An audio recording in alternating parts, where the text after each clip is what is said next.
Today we're ranking worlds in The Sims 4. Recently I made a video where I ranked all of the worst builds in the game, and I think a lot of you really liked that, so today I have made us another tier list, but this time it's just with the worlds, and I'm not here to be that mean.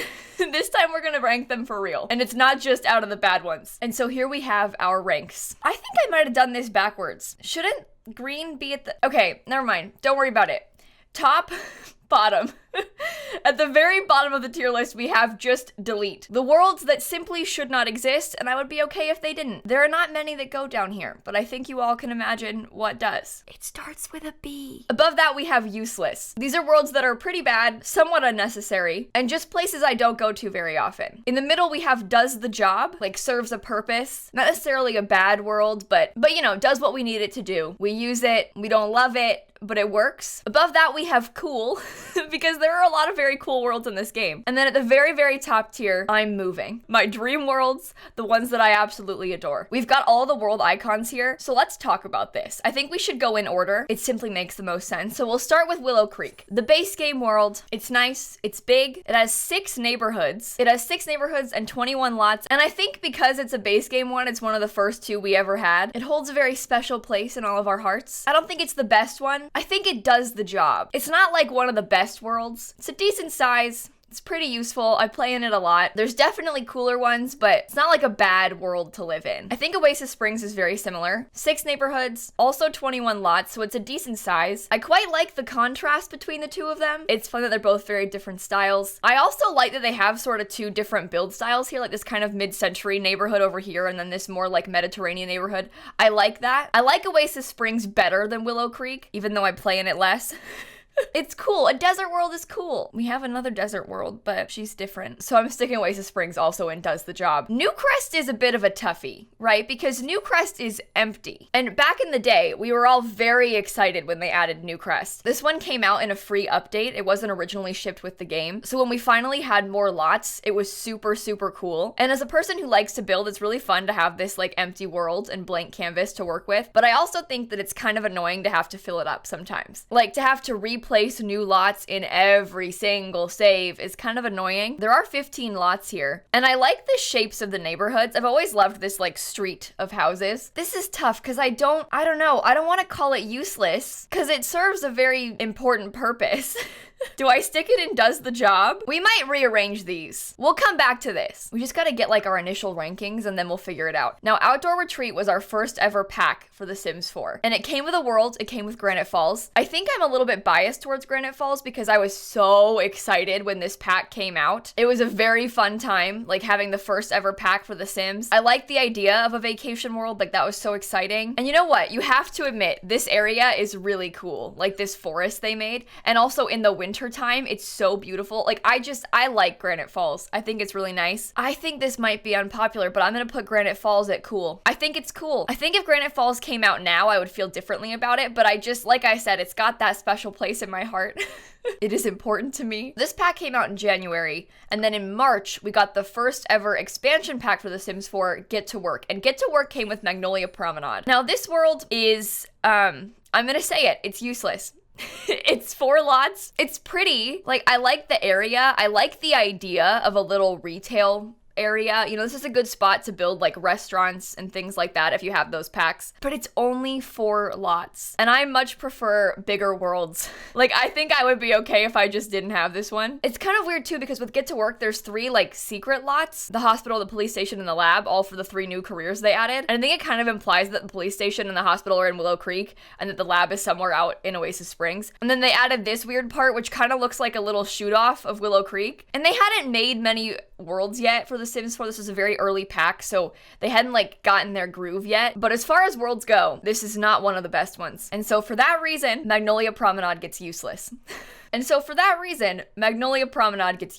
I think if it had some more lots, maybe like a residential area, I would like it better. But no, It doesn't. I honestly never go there. Like, I don't even know when I last used that world. But then, after Get to Work, they really stepped up their game with Get Together. I still think that Get Together is one of the most underrated packs for The Sims 4, and Windenburg is so good. Windenburg, honestly, I believe is the best world for The Sims 4. So let's break this down. There's sort of like 4 distinct neighborhoods, but technically 6 if you count like the bluffs and the ancient ruins that are separate lots. And I love how there's like these distinct styles, this like older part of town, the more modern part of town, we have the island, and then you have like the countryside. I love this. And it came with 27 lots, and it is still one of the biggest worlds in the entire game. Like, they really stepped it up with this one, and I honestly would like to live here. I would live in this part of town in a heartbeat. Like, send me over here. This is my home. I love this. I love Windenburg. It covers all the bases, you know? It has, like, the town center. It's got the countryside. And everything about it is just so beautiful. Like, all of the areas your Sims can walk around, like, with the trees. Do you know how many Sims I've had get engaged underneath these pink trees? Too many to count. I probably use Windenburg too much, to be honest. And for that reason, it's slotting up into the top spot of I am moving.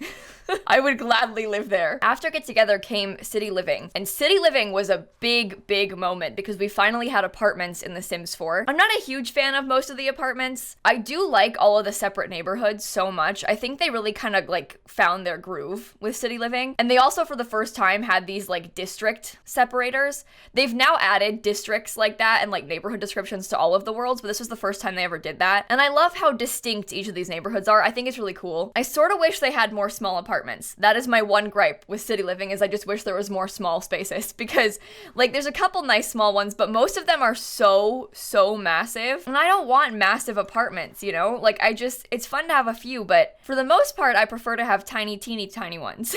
But honestly, I think out of all of the worlds in The Sims 4, San Myshuno is one of my most used ones. Both San Myshuno and Windenburg I used all the time, and so for that reason it's going all the way up to I'm moving. I like this place. I'm telling you, I think it's really good. Also, the first ever Sims event I got invited to was the Sims camp for City Living. I only had like 40,000 subscribers. They took a massive chance with me. They flew me to California to try the pack early. I mean, that pack will always have a very special place in my heart. That was like the coolest thing that has ever happened to me. So I'm a little bit biased, I must admit, but it's good. It's a good pack. And then we move on to Forgotten Hollow. Forgotten Hollow came with a vampires pack. It's just a game pack, so we don't expect a very large world. It just has like 5 residential lots. It's very dark and gloomy all of the time here, which honestly we kind of like. It makes sense. You have this massive mansion up at the top with like a graveyard around it. I think there's a lot of potential in this world. I do like this like center plaza thing. I don't think the builds they made were very good, and I don't really find myself living here all that often. But truthfully, Forgotten Hollow serves a very specific purpose. It's for vampires to live in. Even though for me it is quite useless, I think that Forgotten Hollow does the job. It's not my favorite. It's not the worst either. And it definitely is kind of fun to build in. Like if you want that sort of like spooky, foggy, dark sort of build, Forgotten Hollow really works to build that, and you need some of that sometimes, you know? Honestly, I complain a lot about the vampire pack. The vampire pack itself is not bad. Like, the world's pretty cool, the vampire system is pretty cool. The only thing I hate about vampires is that they keep showing up at my house. Like, I don't hate the vampire pack. It's got great build items. It's just the vampires won't leave me alone. If Vlad wasn't at my front door every night, I would hate him a lot less. And then we move on to Brindleton Bay. This one came with cats and dogs. Honestly, Brindleton Bay is such a good world. This one also is one that I use all the time. I love like this little town area with the docks. I like the secret island. I mean, all the neighborhoods are so cute. I like the like Cape Cod style of the houses. This one is probably my actual dream place to live. Like, I would love to live in a house like these. Okay, well, these particular houses are probably a bad example, but a house of this style. A better constructed house of this style. One of the houses like this that I have built, I'd like to live in. But the neighborhood itself is super cool. And I like how it rains all the time. Like, I think Brindleton Bay is awesome. This one is way up there for me with I'm moving. Like, I'm obsessed. And then after Brindleton Bay, we got Del Sol Valley. Now, I think that Del Sol Valley had so much potential. Like, the world itself and the environment is so cool. There's 3 neighborhoods. It's not the biggest world. I wish that it was bigger. It only has 11 lots. That was like a big issue I had with it at the time when it came out. And also, it feels like the map is very like lopsided. Like, there isn't any lots over here, and it sort of implies that the studio lot where your Sims go to work is here, like where the acting career takes place. And there is like that secret lot for the acting career, but you can't access it, so the map looks kind of, I don't know, the map just looks off. And like they could have had beachfront houses or something, like it just, there was so much more potential that I feel like wasn't met. But when you actually, oh, nice weather. But when you actually come in here, the world itself looks so cool and so lively. It really gives you that like LA feel in all of the neighborhoods. And so sure, the lots aren't the best, but like you can build better ones. And this is a theme for most of the worlds. Like we shouldn't have high hopes for the lots. I wish they were closer together and a little bit smaller. And I wish that this one actually touched the edge. I don't understand why this lot isn't like touching the sidewalk. This has always bothered me so much. I don't know why they did this. Like, why doesn't it touch the sidewalk? Why? But I love this area. I think this whole place looks so cool. And like, sure, the mansions they built are very ugly. Shield your eyes from this, but like, look at the rest of it and look at the view from up here. Like, look at how absolutely stunning this area of the world is, like this part of the hills. I think this is so cool. I never build up here because I don't really like the lighting on most of the lots. Like it's always very shadowy in the front of the house, so I don't often build up here, but you have to admit, this is a really, really cool spot. My main issues are just the builds are ugly and the lighting is bad. Like, but the rest of it, everything about this neighborhood is so cool. Like, look at that view. So I feel like Del Sol Valley is the perfect example of just cool. I have a lot of issues with the builds, but the world itself, the actual world is really nice. Just, you know, pretend this doesn't exist, and then the rest of it, fun, right? Just close your eyes. Don't look too closely. Now, after Del Sol Valley, we had Strangerville, and this was another massive disappointment in my mind. Because the world itself, again, the actual environment was amazing, but the builds just sucked. I mean, like, look at the area around this house, like this like mini lush part of a desert, and the view from where you're living. It's just this whole world is awesome. I love this. But then look at the monstrosities they built in the neighborhood and how they're completely empty. But if we're talking about the world and not the lots, honestly, Strangerville is pretty cool. I'm not a big fan of the pack. Like, I don't care about the gameplay. The houses are my greatest disappointment with The Sims 4. This pack like genuinely pains me. But the world, they did an amazing job. Like the environment team that designed this really, really did an awesome job with it. It's just the houses that I take issue with. I mean, how could you not? And so while this may shock you, Strangerville gets a cool vote from me, which is interesting that I'm technically ranking it above like Oasis Springs and Willow Creek. But I think right now we're talking about like design and style and concept. You have to admit Strangerville is kind of cool. I think they like massively redeemed themselves with Island Living. Like Sulani was such a surprise to me, and it was so exciting. I don't think any of us expected to be able to build on the water, and the ocean swimming is amazing. Like this pack really, really impressed me with the world. I think the gameplay from this pack was a little bit lacking, but the world itself, like Sulani as a whole, was awesome. And there are a bunch of lots and a lot of different beach lots. And look at this, you can build above the water, you can live on the water. And it really is just beautiful. Like I was so impressed with Sulani. I really liked it a lot. I cannot even express to you how much of a pleasant surprise the ability to build on the water like this was. Those of us who've been around in The Sims for a long time know that you could do that in The Sims 3, but I really never thought we would get that in The Sims 4. That shocked me. Like really and truly shocked me that we could do it in The Sims 4. You know what? I think my tier system is a little bit flawed because I want to put Sulani at cool, but like Sulani is objectively better than the other three in this tier. But I don't want to live in Sulani, but I need like an in-between. No, I'll put Sulani at the top. I think Sulani is really good. You can do a lot in that world, and you can build a lot of different things. I think San Myshuno and Sulani both are up there because of like the massive addition they added to build mode, like living on the beach and living in an apartment are huge. And I just like how Brindleton Bay and Windenburg look. I'm just a fan. I actually want to live there. And then after Sulani, we go back to devastating disappointment with Glimmerbrook. Now, Glimmerbrook kind of gave you like two worlds. There's like two mini worlds. The other one only has one lot though. It's like the magic realm that you can access through this portal. We aren't talking about that. We're talking about Glimmerbrook. We have a bunch of different like one lot type of worlds, like the alien world Sixum, like the secret world you can access from Willow Creek. Those don't count as like worlds that you can live in, so we're not talking about those. Glimmerbrook was such a disappointment because I think that this neighborhood is actually really nice, but the lots they built were so ugly. And I know we haven't been talking about lots that much with this, and I let some, oh, it's raining. Pleasant really drives the point home. But we haven't been using lots as a deciding factor with these. Like, we let Strangerville slide, we let Del Sol Valley slide, but Glimmerbrook has nothing else going for it. It's a generic it's like a 5-house little small neighborhood with ugly houses. Like,